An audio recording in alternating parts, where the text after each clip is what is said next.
Well, we have to sort of go back a bit just to remind everyone what happened and what is happening. There was a genocide going on in Gaza, and Iran supports the Palestinian people. It is the only country that supports the Palestinian people, and I mean as a state, as a government. Otherwise, the entire world now supports the Palestinian people. Everyone has woken up to the truth. In the West, included in India, uh, there too, the mood is shifting away from this genocidal and illegitimate regime. So the United States wants to, and wants and wanted and wants to help the excuse me, the Israeli regime take the region, control the region. We saw that from the U.S. ambassador's interview with Tucker Carlson when he said if Israel takes the entire region, then that's fine with the United States. So we're facing an expansionist regime that's genocidal, that's ethno-supremacist, that it considers itself to be a master race, a chosen people, and everyone else to be subhuman. And the United States and the West and the Europeans, they fully support this. The Australians, the New Zealand, and so on. So we fast forward, and we have a 12-day war where the United States under Trump and the Israeli regime conspire, and they carry out an aggression against Iran, a war of aggression. The West, the collective West supports it. The German chancellor says the Israeli regime does our dirty work for us. They condemn Iran, the Europeans. The Israelis and Americans launched the war, and they condemn Iran for the war. So, but Iran does not strike back at these Arab dictatorships, except for once at Qatar, because the Americans, Qatar was symbolic of CENTCOM. It is where CENTCOM is. And so after the Americans bombed Iran, Iran bombed the American base in Qatar. But these Arab dictatorships, they've been complicit in conspiring against Iran for decades. I mean, in 1980, when the West pushed Saddam Hussein to invade Iran, gave him chemical weapons, these family dictatorships in the Persian Gulf funded Saddam Hussein. And ironically, when the Americans wanted to invade Iraq, they all helped the Americans invade Iraq. And they hosted US forces. Whereas the Iranians, who hated Saddam Hussein, they were opposed to the invasion and they condemned it, and so did Hezbollah. Then these regimes, after the Arab Spring, they worked with the CIA to overthrow the only governments that were opposed to the West, Libya and Syria. Right, like so the Arab regimes in the Persian Gulf, they didn't, there was no Arab Spring there. They spent money to destroy Syria and Libya, two countries that were highly critical of the Western Empire. And of course, Al-Qaeda was used in both, first in Libya and then in Syria. The same Al-Qaeda that a decade earlier, we were told carried out 9/11. So the 12-day war was supposed to finish in 1 or 2 days, and Iran was supposed to collapse. Didn't happen. Iran won the war, and we fast forward to this war. Again, like the 12-day war, Iran is negotiating with the United States. The United States is conspiring to attack Iran. Same model, all over and over again. To finish in a couple of days, they begin by slaughtering 168 little girls, Americans, and a couple of dozen teachers and school staff in Minab, and carry out atrocities across the country for 40 days with their Zionist allies. So again, they started the war. Iran did not start the war. They escalated. They started escalating and targeting critical infrastructure. They began with bombing hospitals and schools, but then they started bombing. Yeah, unfortunately, Professor Marandi, we're having some lag gas issues. Can you hear me? Okay. installation. And then Iran escalated. So every step of the way, they escalated. And every step of the way, these Arab family dictatorships were with America.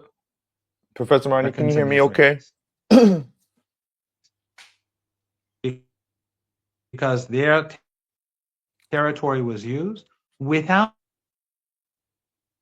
them, this war could not happen. Without them,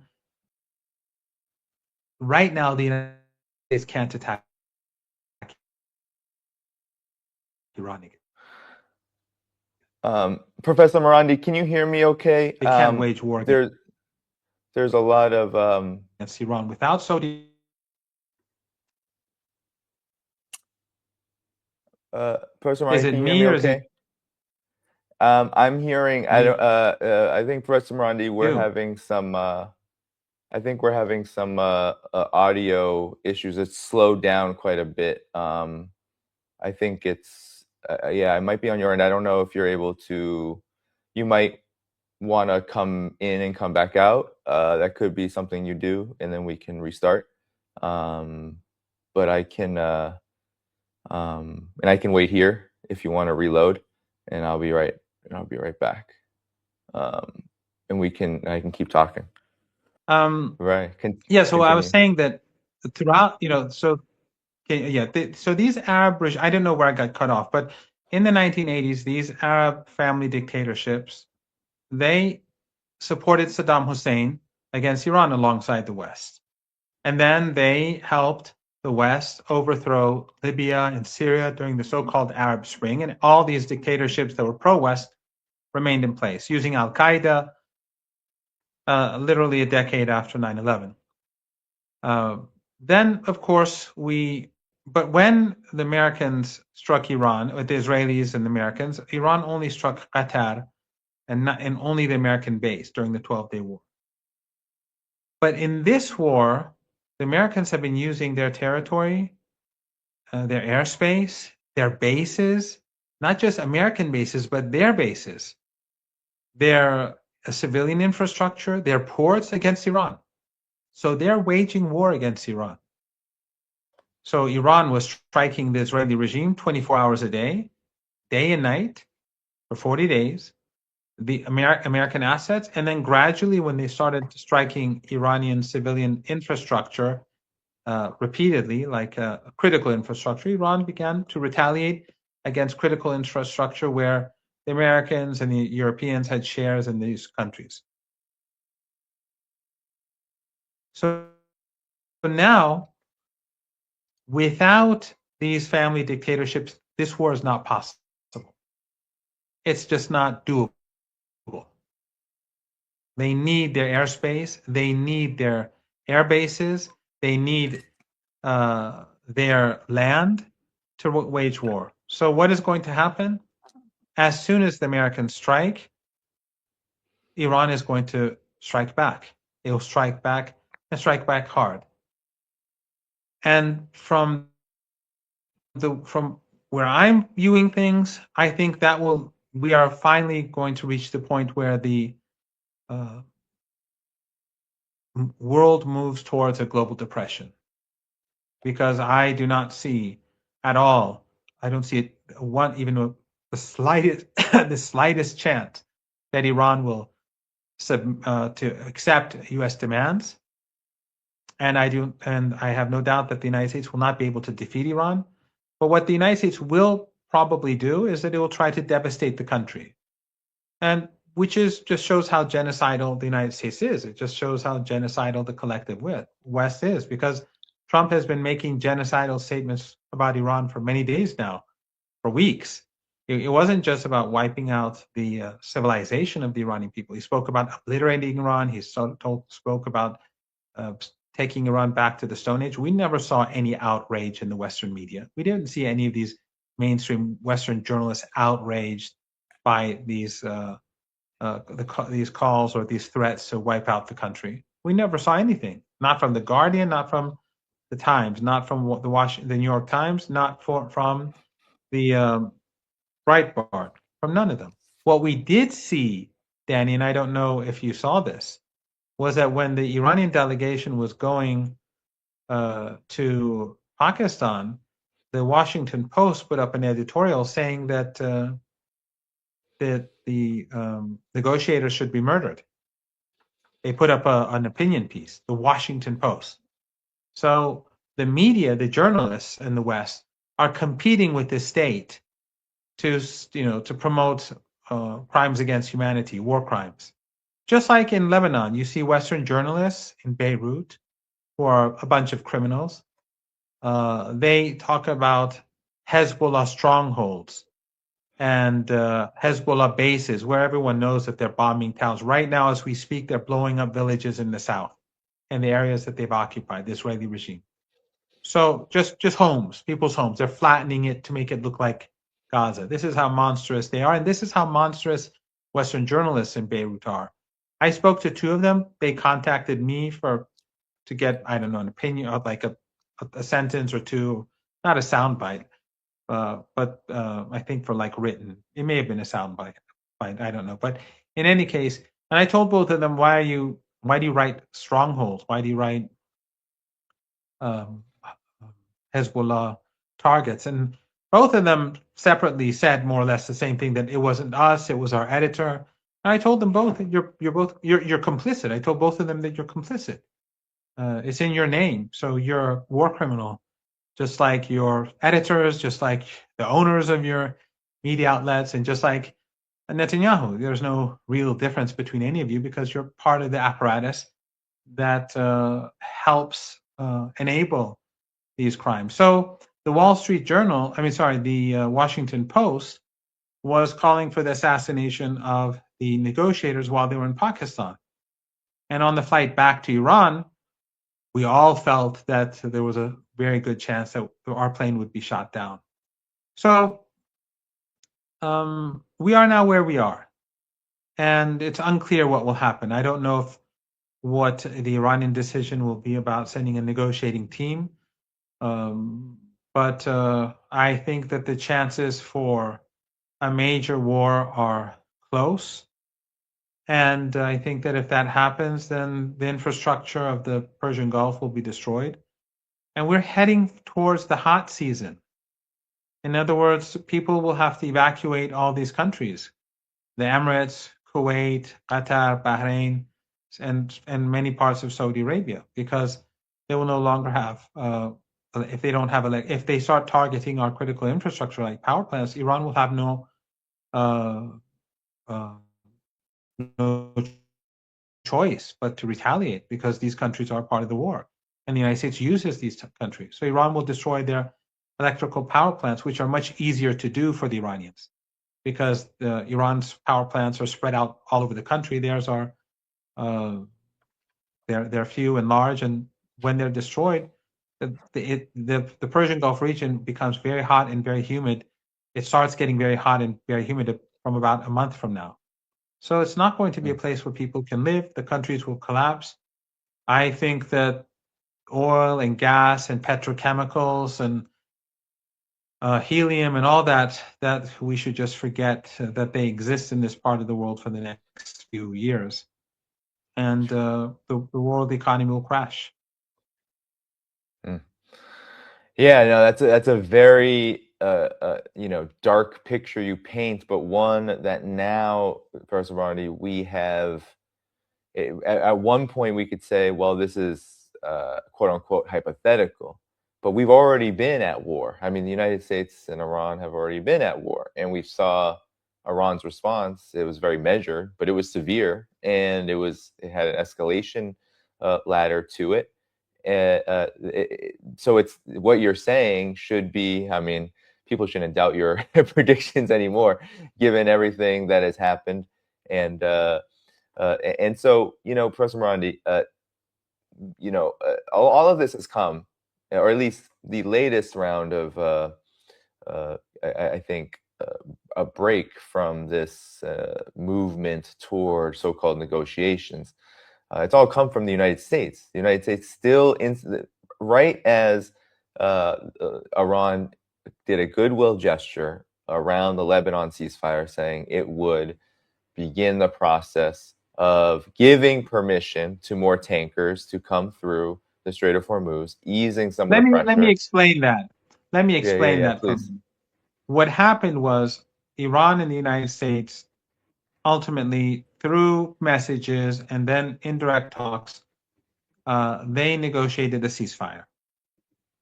They didn't negotiate. The only time that Iran and the United States negotiated was during the day that Dr. Ghalibaf, the head of parliament, met Vance. Before and after that, there have been no negotiations. No one should be mistaken. All of this has been done through messages. Now, what happened was that there was a ceasefire. Why was there a ceasefire? Initially, the Americans, Trump was saying unconditional surrender. Then that didn't work out. Then they said Iranian missiles and drones are running out. That didn't happen. Iranian firepower increased. Ultimately, the United States put forward, I think on day 34 maybe, or 36, I don't remember, put out that 15-point plan. Iran rejected it. Then Iran put out its own 10-point plan, and Trump accepted it. He accepted to negotiate, to have the negotiations, so it to be the focus of the negotiations. And of course, Trump didn't do that because he's dishonest, and that's something that the Iranians expected. But in any case, that's what led to the ceasefire, that the Americans had to evolve their position to accept the Iranian 10-point plan, which is a very reasonable plan, for the basis of negotiations. Then the ceasefire, in the ceasefire, there was supposed to be an end to the fighting, especially in Lebanon, because the fighting was very heavy there. The Prime Minister of Pakistan said Lebanon is a part of the ceasefire, and then Netanyahu went and carpet bombed Lebanon. He carpet bombed it, slaughtering people, hundreds of people in 10 minutes. Just women and children and ordinary people in all neighborhoods, not even sympathetic to resistance in some pro-Zionist neighborhoods where you have the Lebanese forces and other sinister groups funded by the West. Why? Because Netanyahu did not want the ceasefire. So Iran was supposed to open up the Strait of Hormuz to unfriendly ships. Because why unfriendly ships? Because these 5 regimes, they are part of the war. So Iran allowed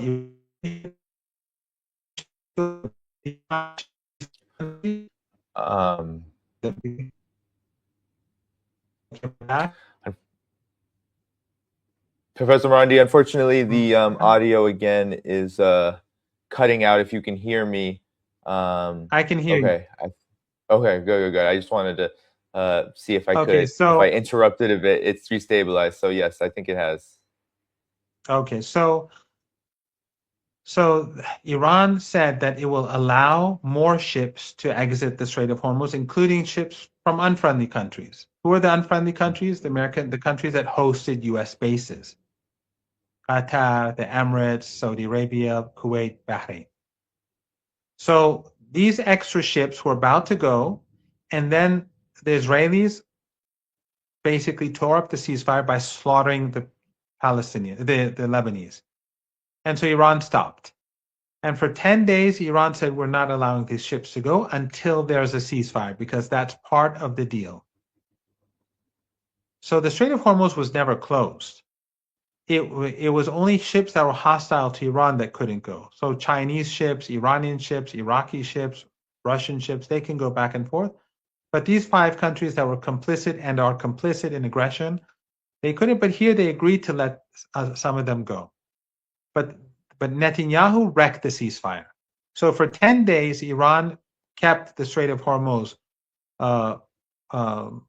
restricted, until finally the Israeli regime was forced to accept the ceasefire. 10 days of keeping the Strait of Hormuz like it was, put a lot of pressure on the United States. Then Netanyahu was being forced to accept. He refused to do so. Iran made a further threat that it would strike Israel. The next day, Netanyahu accepted. As soon as Netanyahu accepted the ceasefire, even though he's destroying buildings across southern Lebanon right now in a violation of the ceasefire, and he killed someone soon after the ceasefire with a drone, Iran allowed the Strait of Hormuz to open. But 3 or 4 days earlier, during that 10-day period when Netanyahu was violating the ceasefire, the Americans imposed a siege on Iranian ports. So the Iranians opened up the port, but Trump said, I'm preserving the siege. Right? So Iran said, well, if you're going to keep the siege in place, that's a violation of the agreement. That's a violation of the ceasefire. So we are going to, again, go back to restricting ships from leaving the Strait of Hormuz. So the ceasefire was first violated by the Israeli regime, and then it was violated by the Trump regime. And that's why the global energy crisis is growing worse and worse by the minute because of their actions.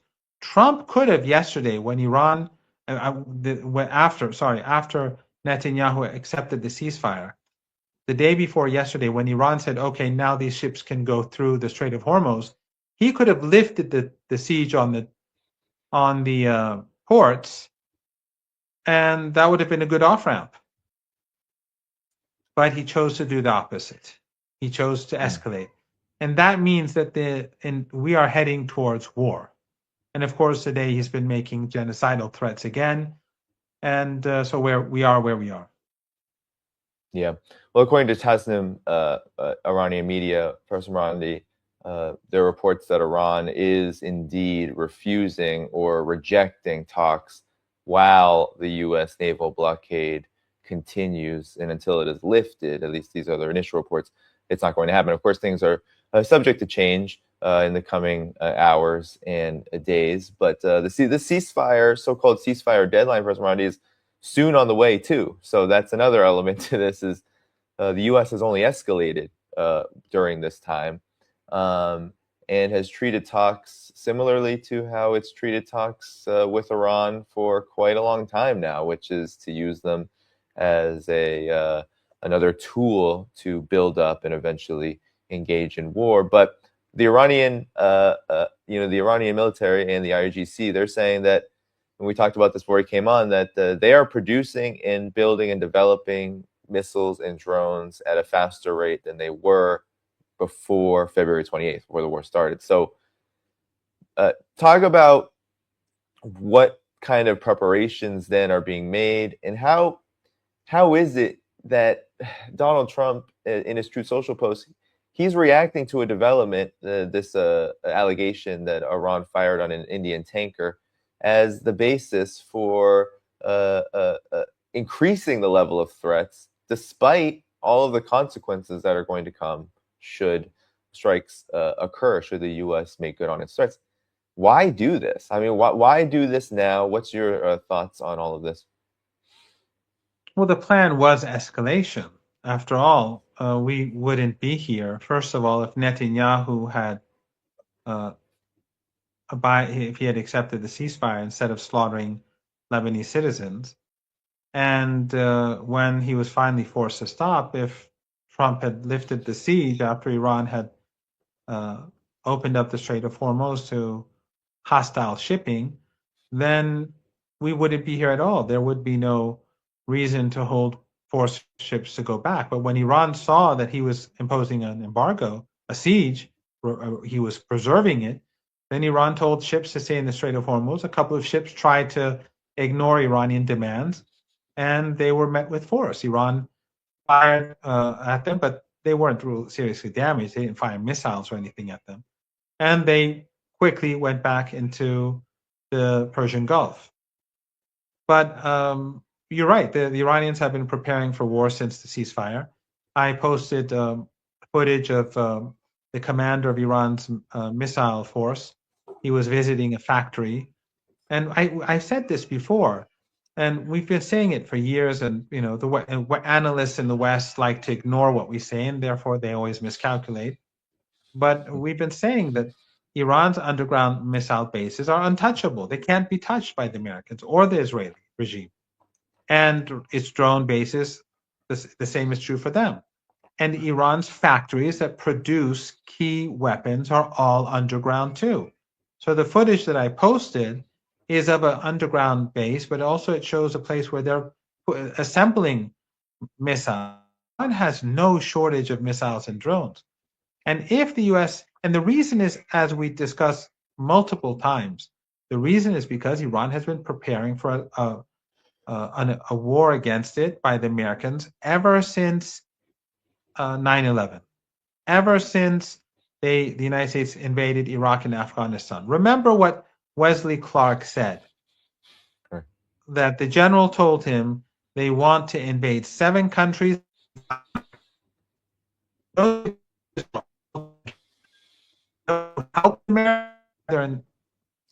hear me? Yeah, I can hear you. You're getting cut off, and it's such a convenient time as you're about to explain 7 countries in 5 years. What was I saying? That was yes. You were talking so about Wesley how Clark. Yeah, continue. Yes. Yeah. So Wesley Clark said that a general told him that they were going to take 7 countries in 5 years, and a lot of people assisted the Americans and the Israelis, the Americans in doing that. They helped undermine Libya, they undermined Syria, and they all were playing useful idiots for the empire. I mean, if we look at them as not being assets, then they were useful idiots.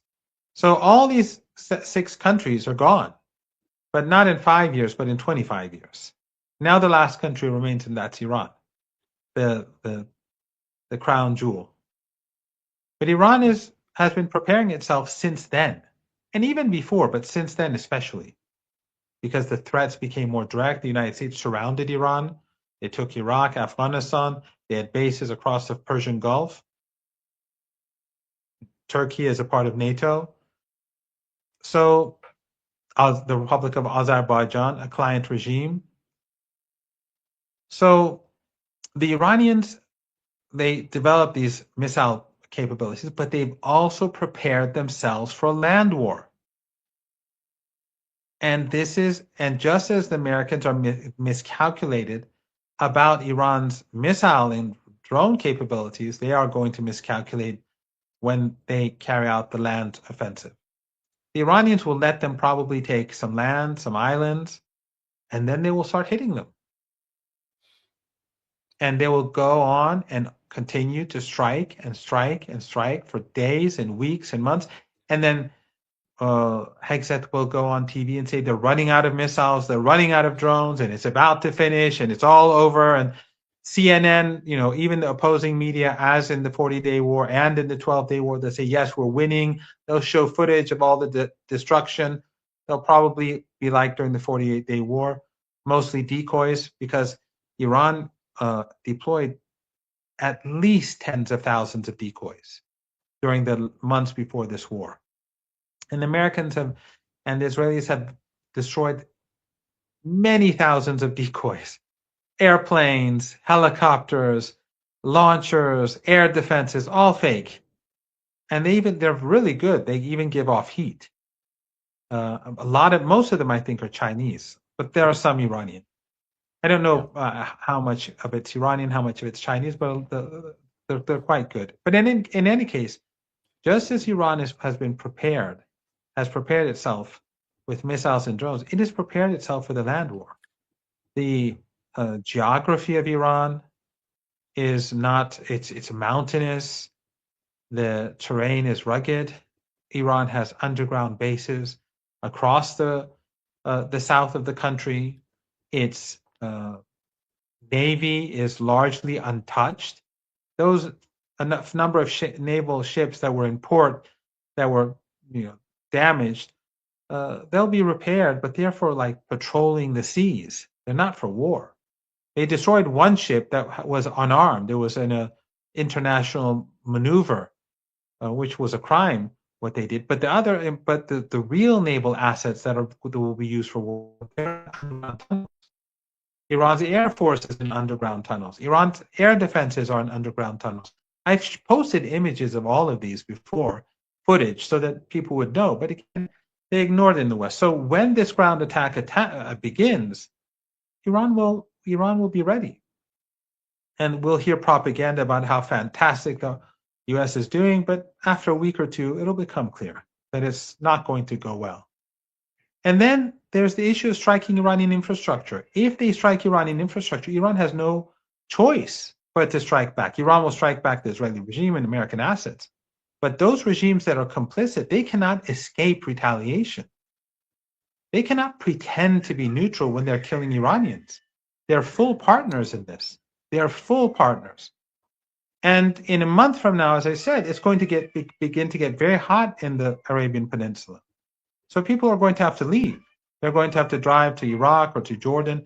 These countries, especially the tiny ones, they won't last. So what Trump is doing is he's pushing an economic crisis fast forward. He's making this economic crisis worse by the hour. And I think in the coming days we're going to see a catastrophe unfold unless Trump backs down. But he's not the sort of person who so far has shown himself as being capable of taking an off ramp. He could have done that when the Iranians, as we discussed earlier, eased the passage, allowed more ships to go through the passageway of the Persian Gulf.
Okay.